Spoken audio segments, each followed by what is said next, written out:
Ship വന്നു, മറ്റു ഷിപ്പുകളെല്ലാം വന്നുകൊണ്ടിരിക്കുന്നു. ആകെയുള്ള സംശയം, ഞങ്ങളാണ് കരാർ ഒപ്പിട്ടത്. ഒന്ന് ആലോചിച്ച് നോക്കുക.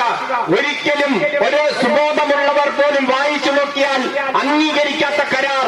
ആദ്യത്തെ 20 വർഷം ഒരു പൈസ പോലും ഈ കേരളത്തിന് ലാഭമില്ല. 21-ാം വർഷം ലാഭത്തിന്റെ 1%, 22-ാം വർഷം ലാഭത്തിന്റെ 2%, 40-ാം വർഷം ലാഭത്തിന്റെ 20% മാത്രം.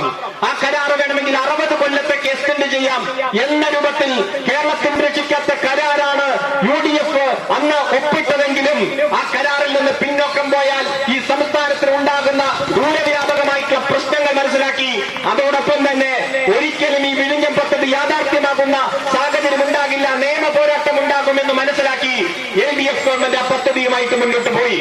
നമുക്കറിയാം, മാതൃകാപരമായി പൂർത്തീകരിച്ചുകൊണ്ടിരിക്കുകയാണ്. ഇപ്പോഴോ നുണപ്രചരണത്തിനൊരു കുഴപ്പവുമില്ല. കല്ലിട്ടാൽ തുറമുഖമാകില്ലല്ലോ.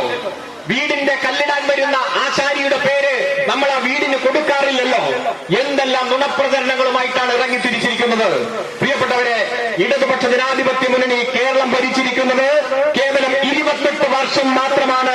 ഈ കേരള ഉൽപ്പത്തിക്ക് ശേഷം നമ്മൾ കൊണ്ടുവന്ന പദ്ധതികൾ, നമ്മൾ കൊണ്ടുവന്ന മാതൃകാപരമായ വികസനങ്ങളാണ് ഈ കേരളത്തെ കേരളമാക്കി മാറ്റിയത് എന്ന് നമുക്ക് കാണാൻ കഴിയും.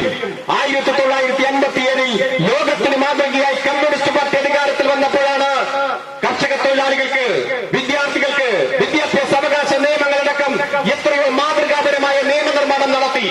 മണ്ണിൽ പൊന്നു വിളയിക്കുന്ന കർഷക തൊഴിലാളികളെ നിവർന്നു നിൽക്കാൻ പ്രാപ്തരാക്കി മാറ്റുന്ന തീരുമാനങ്ങൾ എടുത്ത്